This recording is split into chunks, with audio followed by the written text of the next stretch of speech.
In early 1962, the helicopters sent to Vietnam by President Kennedy flew their first combat missions against the NLF. In Operation Chopper, the aircraft flown by U.S. Army pilots ferried 1,000 South Vietnamese soldiers to sweep an NLF stronghold near Saigon.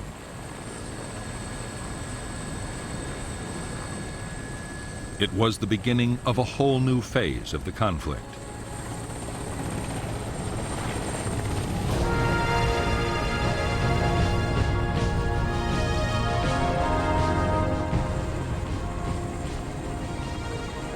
From the start, the American helicopters had a dramatic effect on the fighting. Government troops could take the guerrillas by surprise or cut off their line of retreat after a battle. Often they panicked and were killed as they tried to escape. In the first months of 1962, the South Vietnamese army won a string of victories, badly shaking the NLF's morale.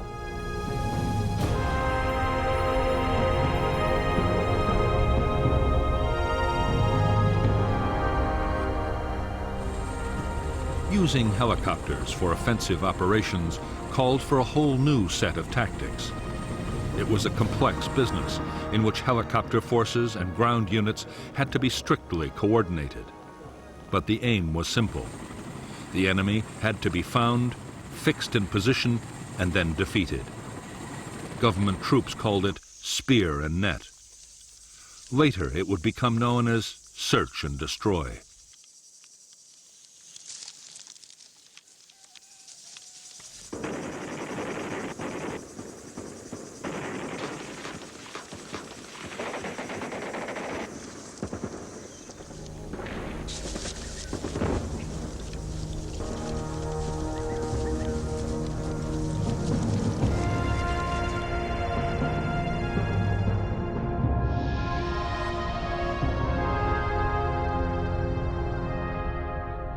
A search and destroy operation usually began with intelligence locating an NLF unit.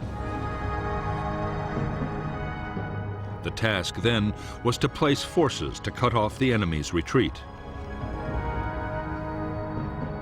If there was a river nearby, South Vietnamese gunboats were deployed in blocking positions.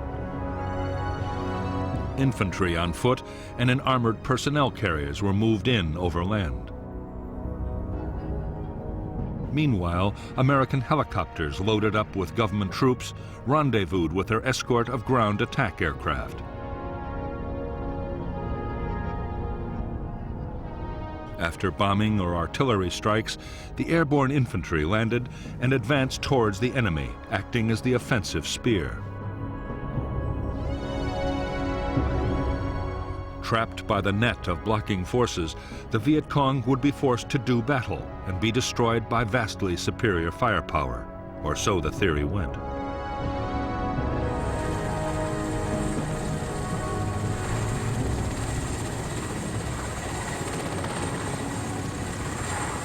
The instant success of helicopter operations seemed to prove that the approach favored by the Americans was the right one. What U.S. advisors wanted now was more and bigger offensive operations.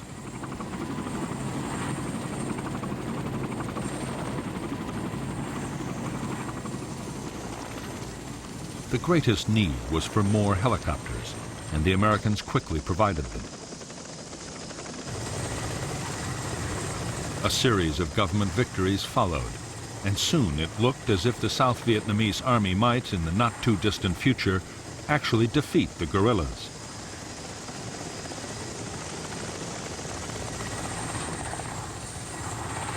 In July 1962, General Paul D. Harkins, head of the U.S. Military Assistance Command in Saigon, reported to Washington that tremendous progress was being made in South Vietnam. It was just what President Kennedy wanted to hear, and in the White House there was a deep sense of relief. They hoped they could bring home all U.S. military personnel by the end of 1965.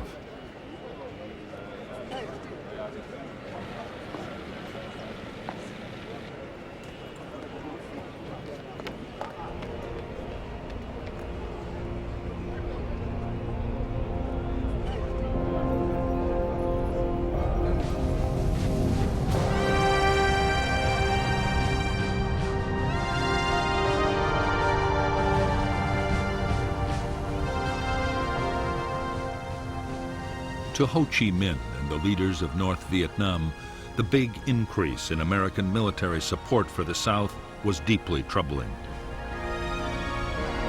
Did the U.S. mean to put in combat troops? Or perhaps even invade the North itself?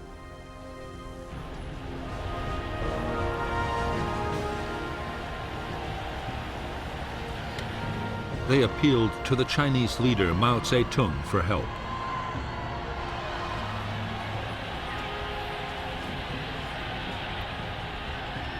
Mao was anxious to be seen as the champion of liberation movements around the world. He was also determined to counter the American strategy in Vietnam. In the summer of 1962, the Chinese leader promised Ho Chi Minh substantial support for the guerrilla war against the Southern government. Right away, North Vietnam would get 90,000 extra rifles for the Viet Cong.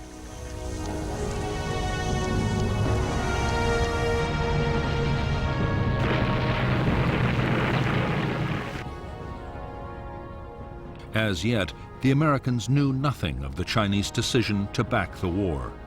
They were still highly optimistic. Although the NLF were not being beaten on the battlefield and had managed to hit over 2,500 hamlets in 1962 alone, pacification programs designed to increase government control over the countryside promised real progress in the villages.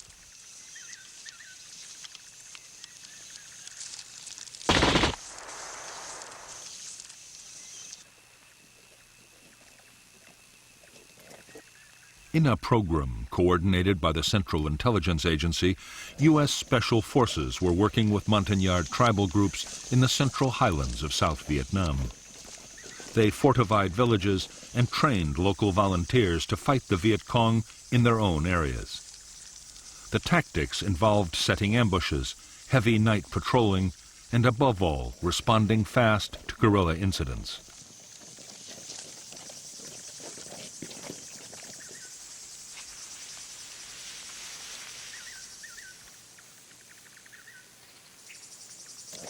The civilian irregular defense forces created by the American teams were highly effective. The NLF found it increasingly difficult to organize openly amongst the population.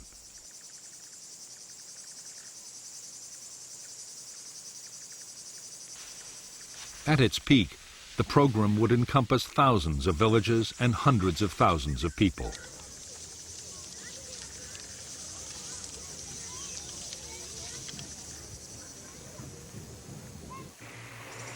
While the effort in the highlands was entirely an American initiative, further south the Saigon government had embarked on its own pacification program.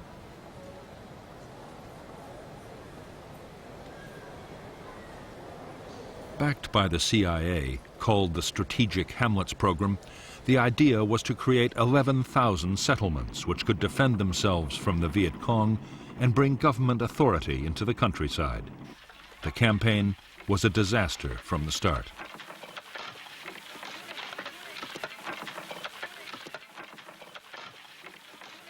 Instead of winning the voluntary cooperation of villagers, the government embarked on a crash program of forced resettlement.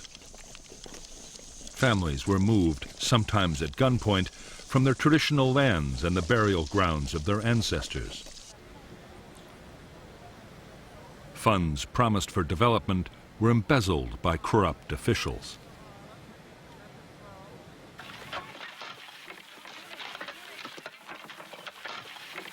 Soon, the strategic hamlets came to be seen by their inhabitants as little better than prisons. The result was a massive upsurge in support for the NLF, who vowed to destroy the strategic hamlets by every means possible.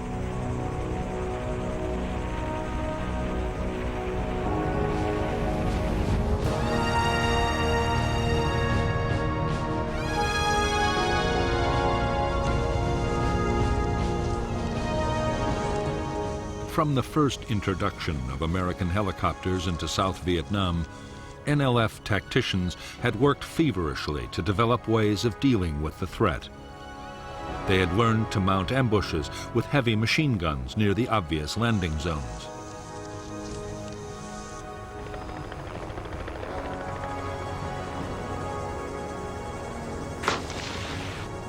They also practiced breaking up their larger units at high speed and melting into the forests or swamps at the first sign of an enemy sweep.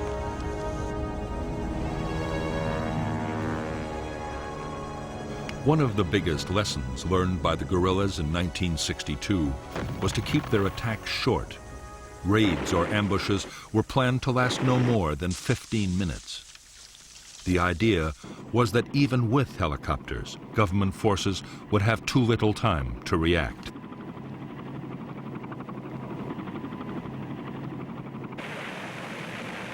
Slowly, by using their new tactics, the Viet Cong had recovered their confidence. So much so that by the start of 1963, they were able to inflict a shattering defeat on a South Vietnamese Army air mobile operation.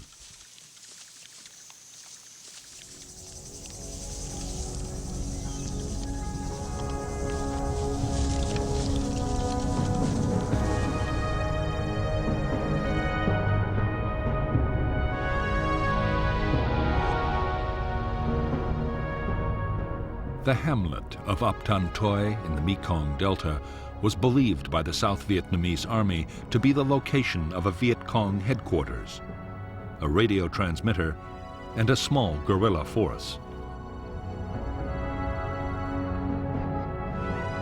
The Army's 7th Division, with American advice, decided to attack.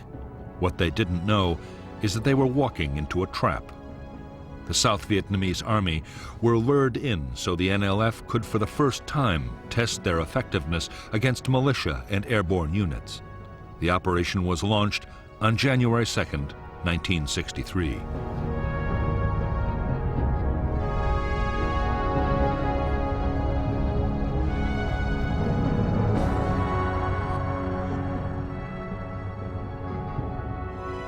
The neighboring hamlets of Ap Tan Toi and Ap Bac were strung out along a raised dike and an irrigation canal. In the tree line was deployed the whole Viet Cong 514th Battalion, reinforced by local guerrillas, altogether nearly 350 men.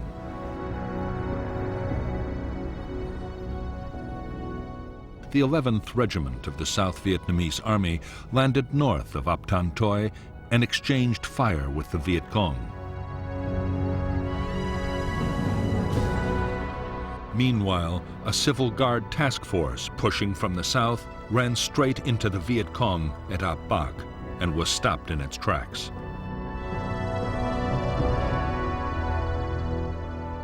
Air and artillery strikes were directed at both hamlets, but the Viet Cong were well dug in.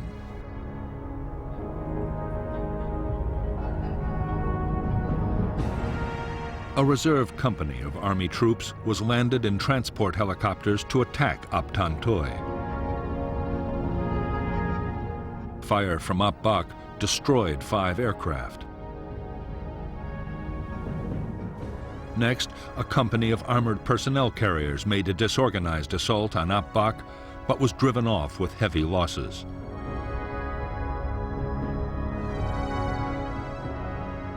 Airborne reinforcements were dropped in the wrong place by the Army commander. This allowed the Viet Cong to escape and avoided further government casualties.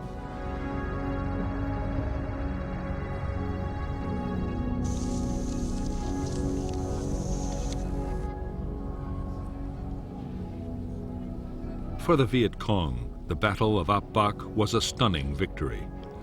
For the first time, they had stood their ground against helicopters and armored vehicles. Almost 400 South Vietnamese troops were killed or wounded. 3 American advisors were also killed, and they had lost only 9 men themselves. As the news swept through the hamlets and villages of Vietnam, Viet Cong morale and recruitment soared.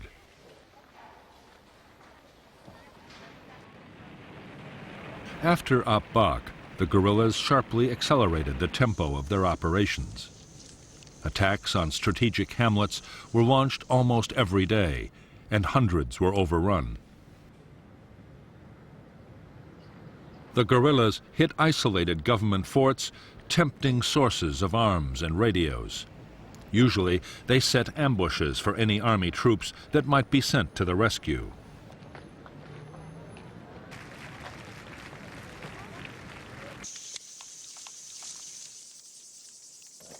The South Vietnamese Army's attempts to find the Viet Cong's big units and make them fight seemed increasingly futile.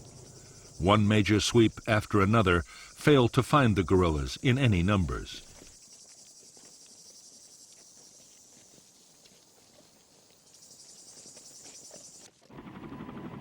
By now, many American advisors in South Vietnam, colonels and captains at the sharp end of the battle, had begun to ask questions about U.S. military doctrine.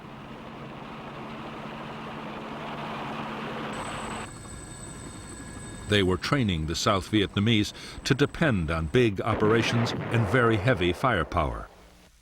As a result, large numbers of civilians were being killed, which could only increase support for the NLF. And in spite of everything, the guerrillas were usually escaping the net.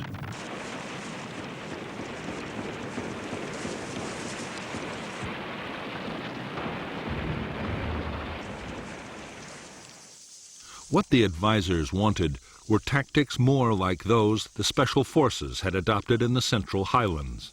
Small unit patrolling, ambushes, and night operations, all the time working closely with local people.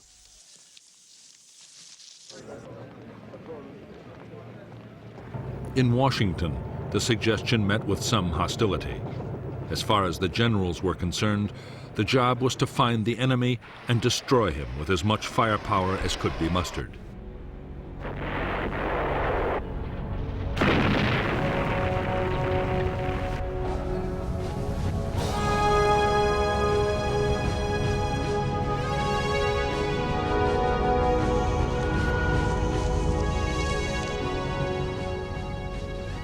For years, President Diem had filled the ranks of South Vietnam's government officials with fellow Catholics, enraging the majority Buddhist population. From the beginning of May 1963, there were widespread protests. Diem reacted violently. The army raided temples.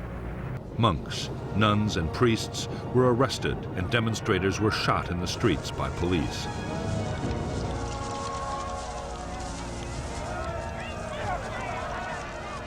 In July, students began their own mass actions in support of the Buddhist cause. By the fall of 1963, South Vietnam was sliding into political chaos. As sheer mismanagement looked set to destroy the country, Army generals directed by the CIA hatched a plan to overthrow the president. American officials, exasperated at Diem's failures, signaled that Washington would not oppose a coup. The plotters made their move on November 1st, 1963, attacking the presidential palace with armor and aircraft. The generals had promised that President Diem would be allowed a safe flight into exile. However, the day after the coup, Diem was brutally murdered along with his brother Nhu by unidentified assassins. 3 weeks later, on November 22, 1963, in the United States, President Kennedy was himself assassinated.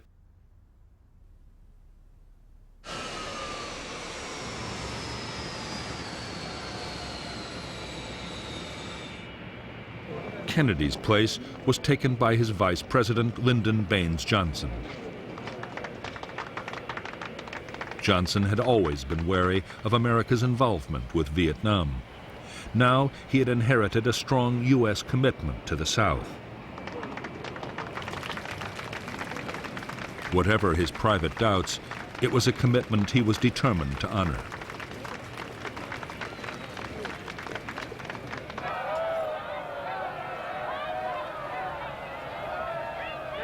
The chaos that had engulfed South Vietnam in the closing months of 1963 was seen in North Vietnam as a golden opportunity.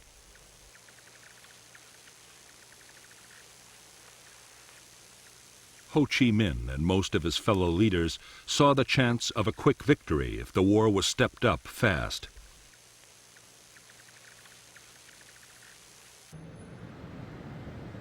Amongst the North's communist backers, the Soviet Union was opposed to any escalation. But the Chinese leader Mao Zedong had promised his support. If the Americans reacted by invading North Vietnam, China would even deploy combat troops to help the defense.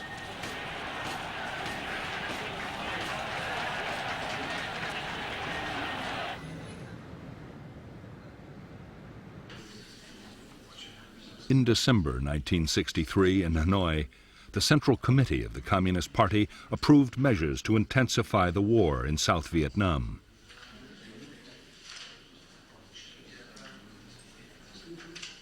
General Giap, the defense minister, had argued for caution, but most of the leadership was against him. The order was given to speed up the flow of men and weapons to the NLF in the south.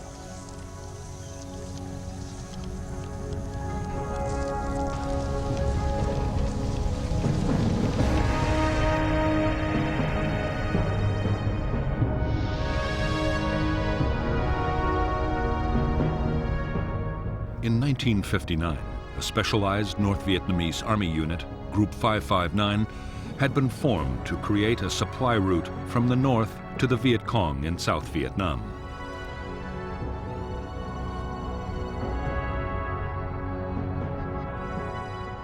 Jungle trails inside the south had proved too vulnerable to government army sweeps, and so, helped by their allies, the Pathet Lao guerrillas in Laos, and with the tacit approval of Prince Sihanouk of Cambodia, Group 559 had taken over the border areas just outside South Vietnam.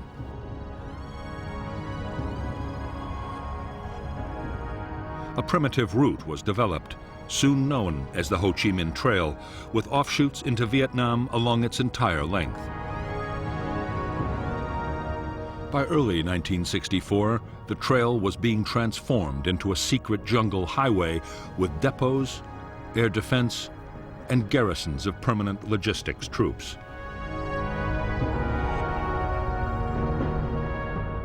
Meanwhile, another unit, Group 579, controlled the infiltration of men and weapons into South Vietnam by sea.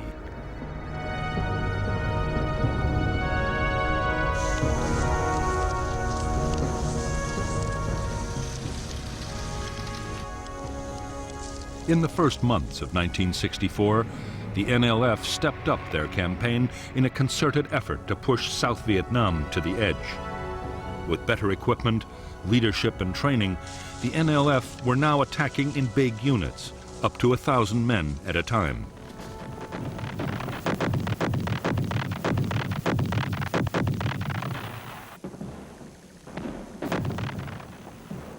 As the guerrillas sensed victory and piled on the pressure, on January 30th, there was yet another military coup in Saigon. The U.S. Defense Secretary, Robert McNamara, was dispatched to Vietnam to boost the authority of the new leader, General Nguyen Thanh. Yet few American officials imagined Thanh could soon win popular support or rally the demoralized South Vietnamese army.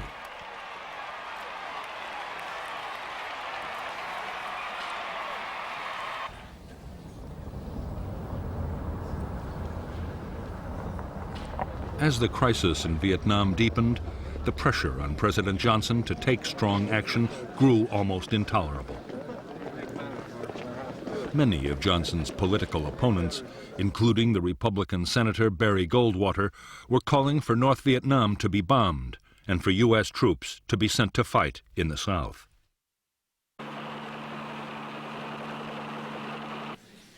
The Joint Chiefs of Staff were also insisting that decisive military action would have to be taken to pressure Hanoi.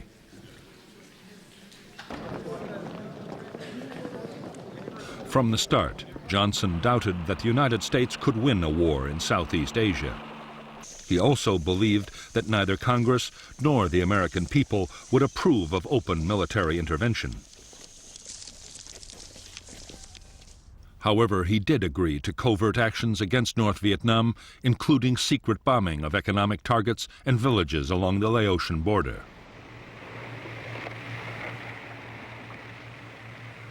With support from American warships, the South Vietnamese Navy began a series of commando raids on North Vietnamese coastal installations.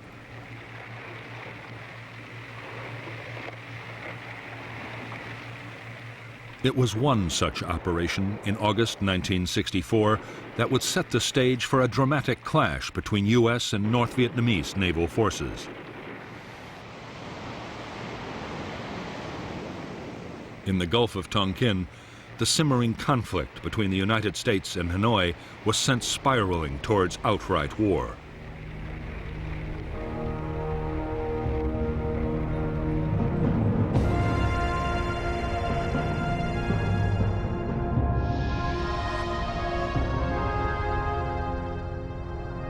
On the night of 30th July 1964, South Vietnamese commandos attacked two small North Vietnamese islands in the Gulf of Tonkin.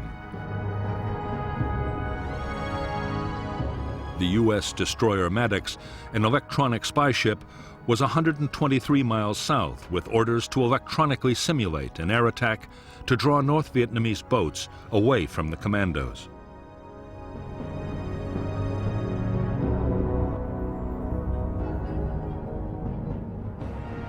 On August 2nd, 3 North Vietnamese torpedo boats approached the Maddox at high speed, mistaking it for a South Vietnamese escort vessel.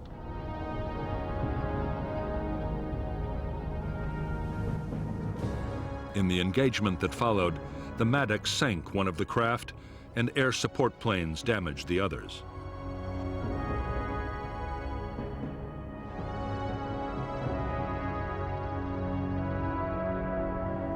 Maddox continued operations, reinforced by a second destroyer, the USS Turner Joy.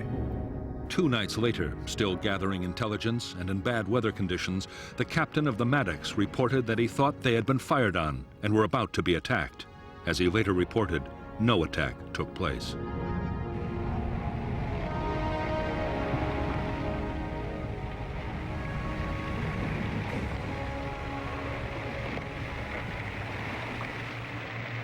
The possibility that the second attack had been imagined by tense sailors in the poor weather conditions was considered and rejected in the White House.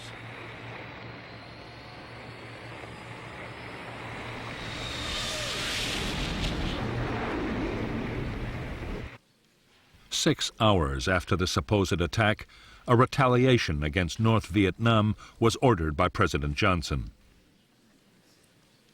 American jets bombed 2 naval bases. A major oil facility was also destroyed. 2 U.S. aircraft were lost in the raids.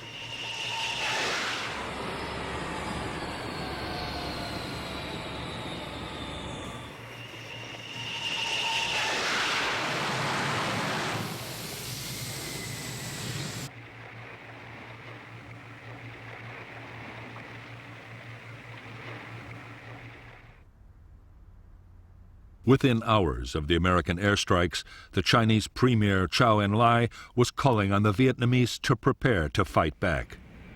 Chinese air units on the Vietnam border were heavily reinforced.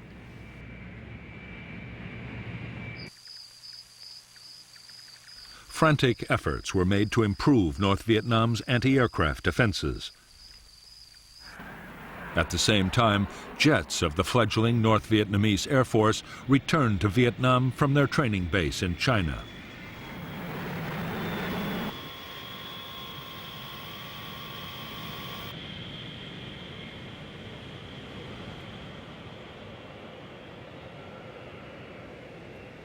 The same day that North Vietnamese fighters began operations from their new home airfield, an historic step was taken in Washington. On August 7, 1964, the U.S. Congress passed the Tonkin Gulf Resolution. It gave President Johnson the freedom to take whatever actions he thought necessary to defend Southeast Asia. Johnson now had the power to use military force in Vietnam in almost any way he chose.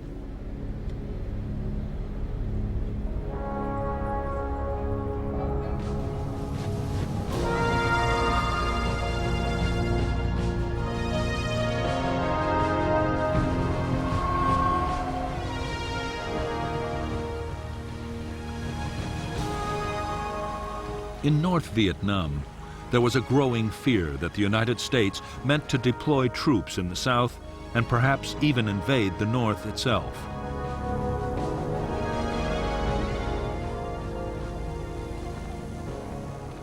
The U.S. might also decide to bomb North Vietnam into the ground. Communist leaders could only hope that fear of China would make the enemy hesitate before taking any drastic steps.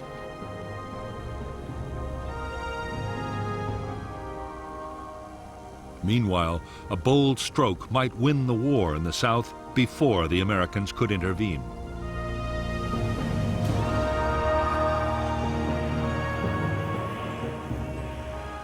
The plan was that the North Vietnamese army should be sent to fight in the South. Supplying them would be no easy task, but their well-trained and heavily armed regiments just might tip the balance. The aim was to topple the weakened South Vietnamese state within little more than a year.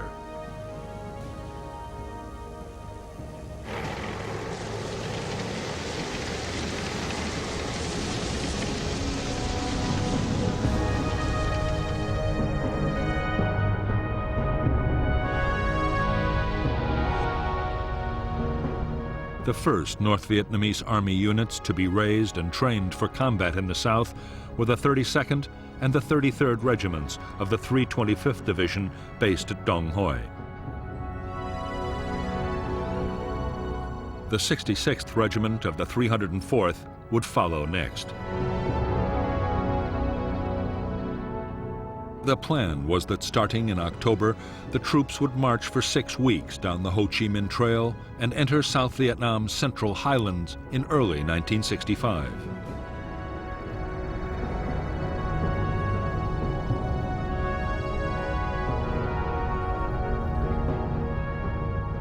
The first step would be to seize territory in the border area.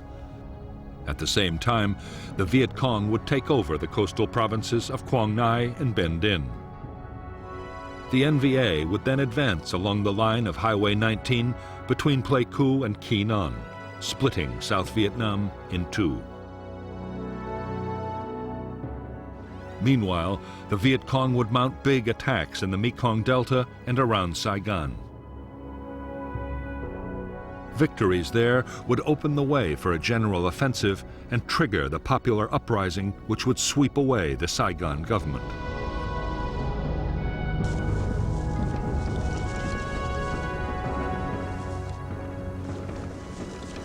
While the North Vietnamese army prepared its divisions for infiltration into the south, the NLF stepped up their campaign. One of their main aims now was to deter the United States from getting more deeply involved in the war. With the U.S. presidential election coming up, reminding Americans that intervention had a price just might pay dividends.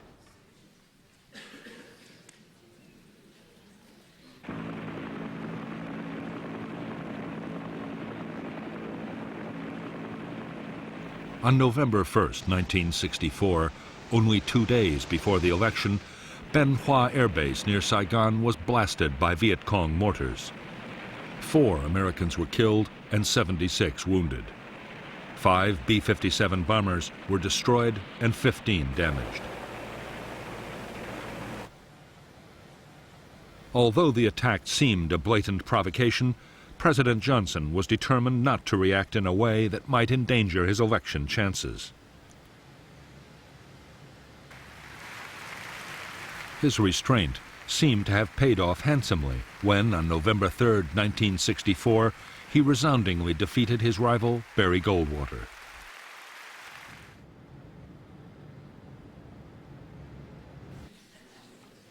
By now, Johnson's advisors feared that South Vietnam could be on the brink of collapse. From January 1st, 1965, through to February 7th, 1965, the Viet Cong mounted a series of coordinated attacks across the country. They took and held the village of Binh Gia, only 40 miles from Saigon, severely mauling government army units sent to the rescue.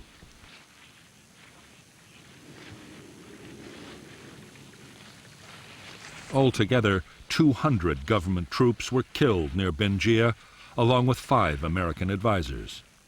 The battle culminated in a devastating ambush that almost wiped out a relief column of elite South Vietnamese Army Rangers.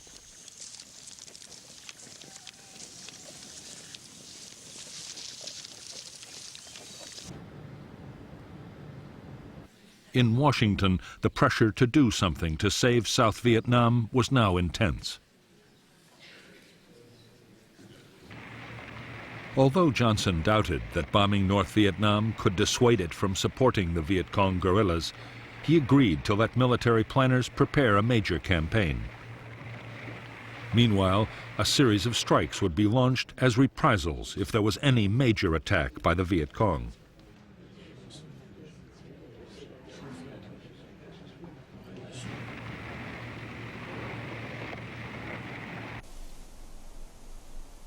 The provocation came on February 7, 1965. A U.S. helicopter base and advisory compound in the central highlands of South Vietnam was attacked by NLF commandos. 9 Americans were killed and more than 76 were wounded. Johnson ordered immediate retaliation, and U.S. Navy fighter bombers were launched to attack military targets just inside North Vietnam.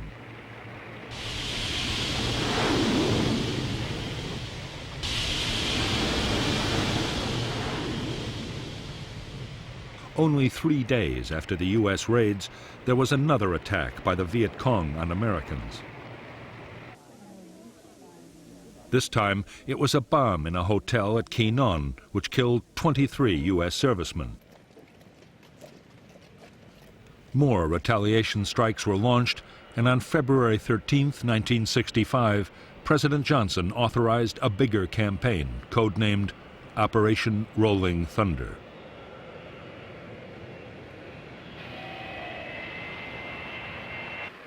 Rolling Thunder was to be a limited but long-lasting offensive.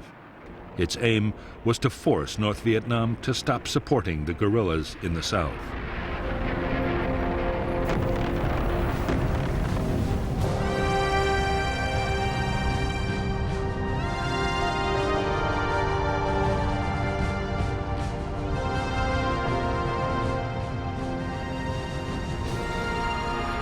As Operation Rolling Thunder got underway, the chief of the U.S. Military Assistance Command in Saigon, General William C. Westmoreland, grew increasingly worried about the security of bases involved in the campaign.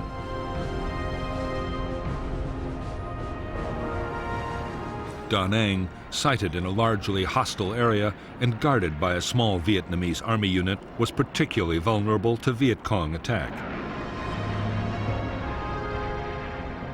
Westmoreland asked for 2 battalions of U.S. Marines, 3,500 men, to be deployed around the base.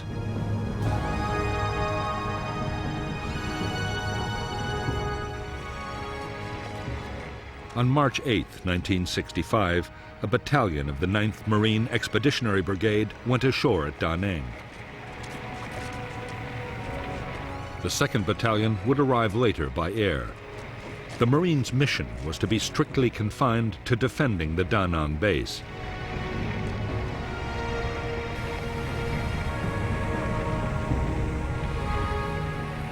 However, even as the troops were landing, General Harold K. Johnson, the Army Chief of Staff, was already in Saigon to talk about much bigger deployments.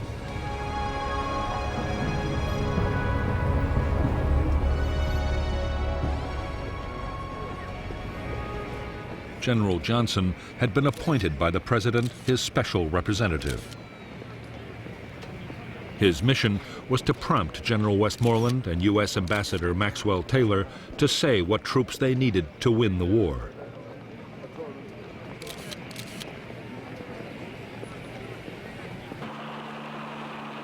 In fact, General Johnson and his fellow commanders on the Joint Chiefs of Staff already had a clear idea of the forces they wanted for Vietnam.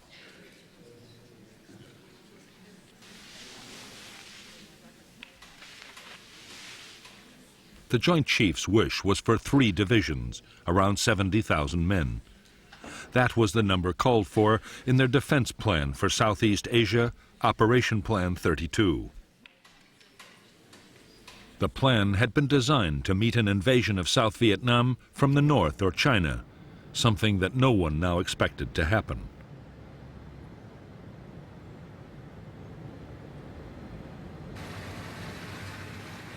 However, as part of the plan, airfields, communications, and other facilities had already been put in place. Now, large numbers of troops could be deployed as soon as the President gave the order.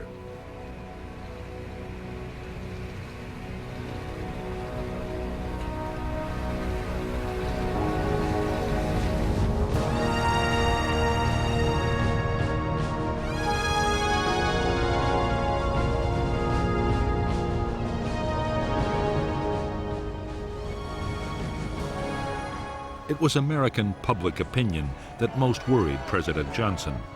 He was determined to move slowly on sending more men to Vietnam. He agreed to another 3,000 Marines and 20,000 logistics and support troops to prepare for further deployments. But for the moment, that was as far as he would go.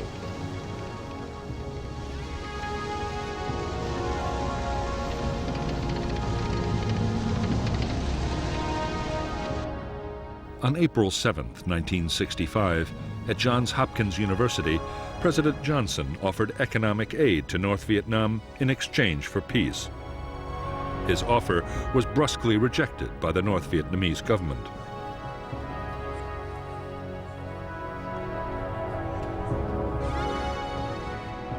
Two weeks later, Johnson agreed to raise U.S. combat strength in Vietnam to more than 60,000 troops.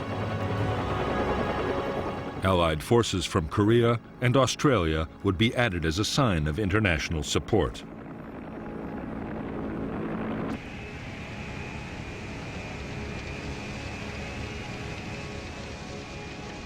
There were restrictions on how the U.S. commander in Vietnam, General Westmoreland, would be able to use the troops he had been given. They were to operate only inside clearly defined enclaves around their bases.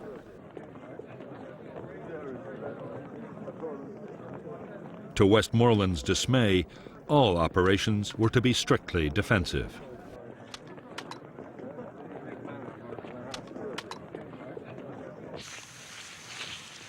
The American policy of defending enclaves would soon be severely tested by the Viet Cong. The guerrillas were planning to unleash a massive offensive. The campaign was designed to inflict the final blows on the tottering South Vietnamese state.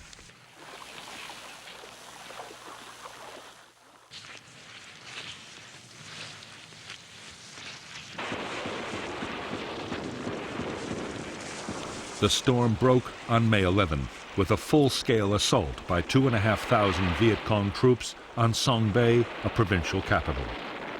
After fierce battles in and around the town, the Viet Cong withdrew, but only after holding Song Bay for nearly 2 days.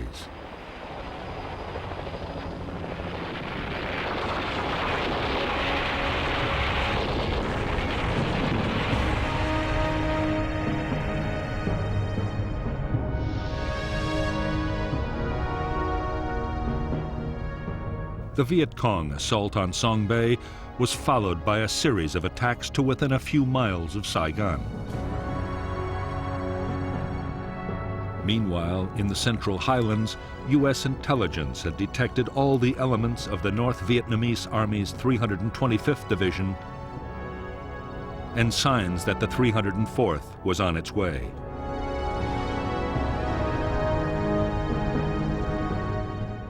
There was intense Viet Cong activity in all the central provinces, with a big Viet Cong victory near Ba Jia.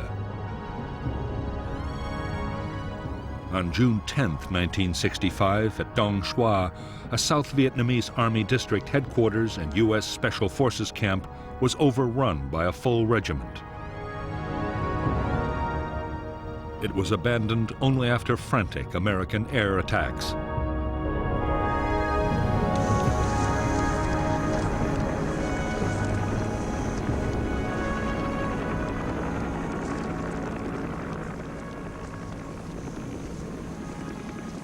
The sheer scale of the Viet Cong's new offensive had far surpassed anything that either the South Vietnamese Army or the Americans had anticipated. The government's best and most mobile battalions had been shattered.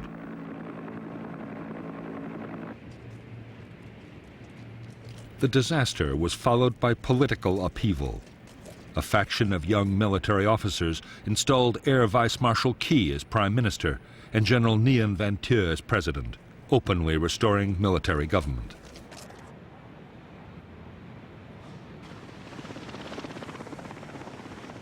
After the Viet Cong's May offensive, it was plain to the Americans that enemy numbers were much higher than they had thought.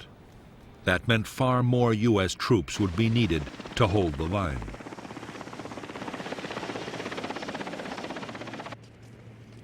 Estimates of just how many kept rising until on June 7, 1965, General Westmoreland asked Washington for 200,000 men.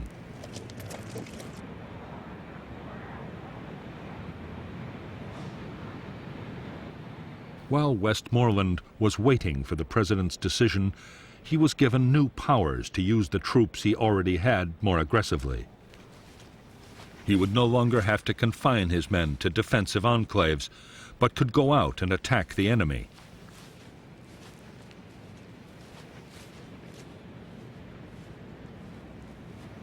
On June 27, 1965, General Westmoreland launched the first purely offensive operation by American ground forces in Vietnam. It was a sweep into NLF territory just northwest of Saigon.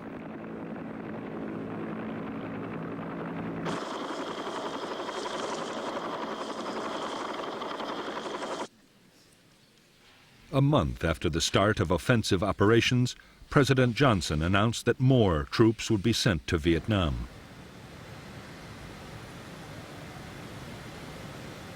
He was still playing down the scale of the commitment, but had already decided to deploy the 200,000 men he had been asked for.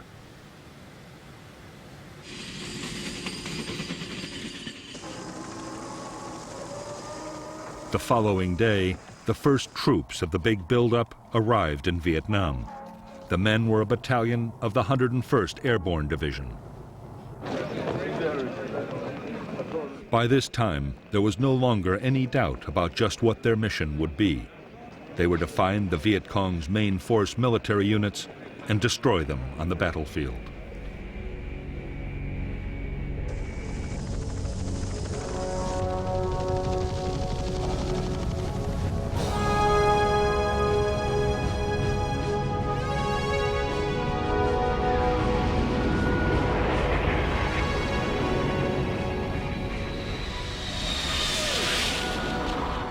As the buildup of American forces in Vietnam went on, the chances they would be attacked grew by the day.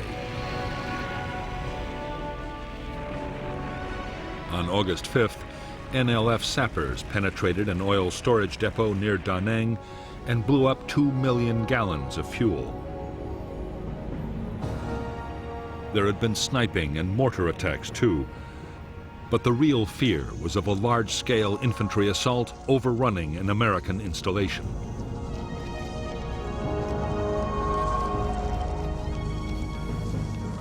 What the Americans needed was accurate and timely intelligence about what the enemy intended to do.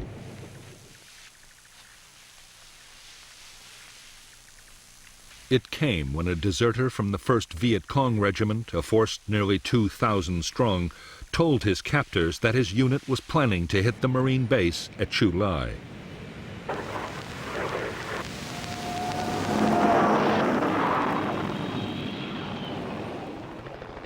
The Marines quickly planned a full-scale operation to trap the Viet Cong regiment in its assembly area. The operation was planned in the strictest secrecy. Codenamed Operation Starlight, and deploying 4,000 troops, it would be the first American regimental-sized battle since the war in Korea.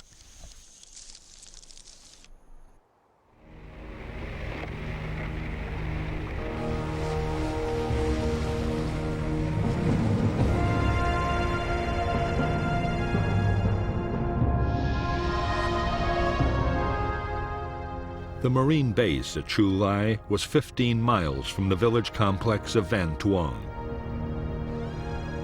Between the Tra Bong River, the elevation known as Hill 43, and the Phuoc Tuan Peninsula was a fortified Viet Cong base area.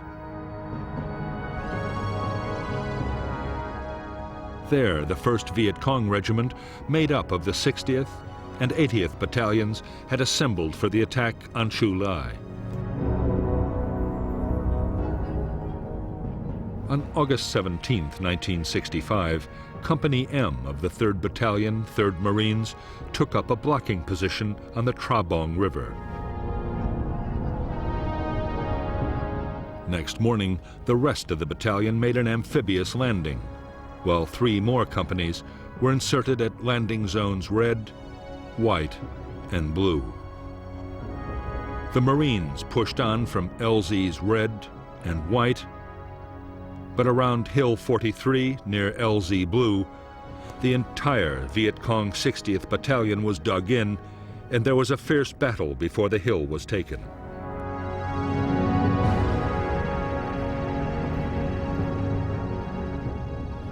There was also heavy Viet Cong resistance near the hamlet the Americans called A Chuang Tu.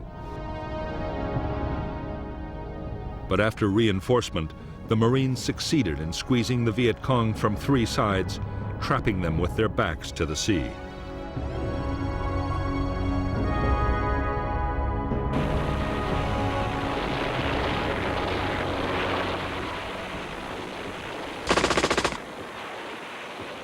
In Operation Starlight, it was the early battles that proved the heaviest. The first 2 companies in action took almost 1/3 casualties. 29 were dead and many wounded, but the Marines had claimed nearly 300 Viet Cong killed.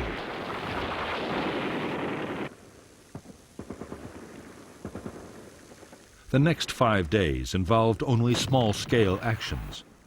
As the Marines advanced, the Viet Cong, numbed by the shattering naval, artillery, and air bombardments, fought delaying actions as they tried to disengage.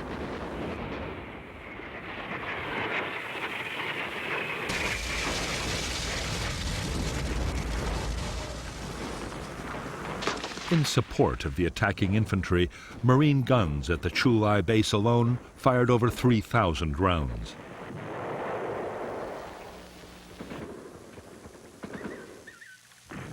The ships fired another 1,500. Marine air support was so effective that at times aircraft were dropping their bombs within 200 feet of their own troops.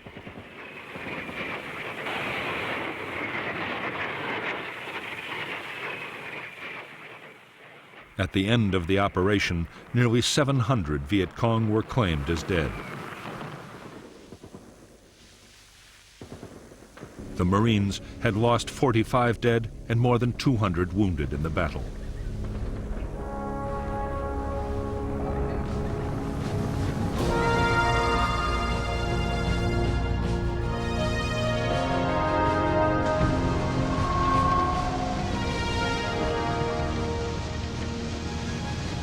For the United States Marines, Operation Starlight had been a resounding victory.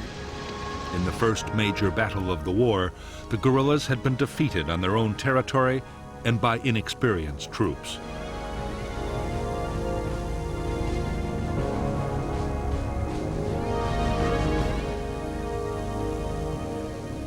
The classic U.S. military doctrine had worked exactly as it was supposed to. The enemy had been found, fixed in position, and then destroyed with massive firepower.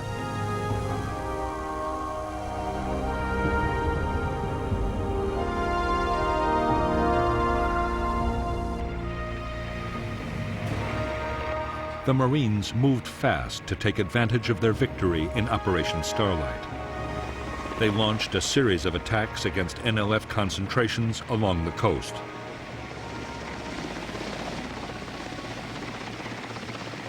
Meanwhile, General Westmoreland's attention shifted to the Central Highlands. There, the threat was posed not by the Viet Cong guerrillas, but by the newly arrived troops of the North Vietnamese Army.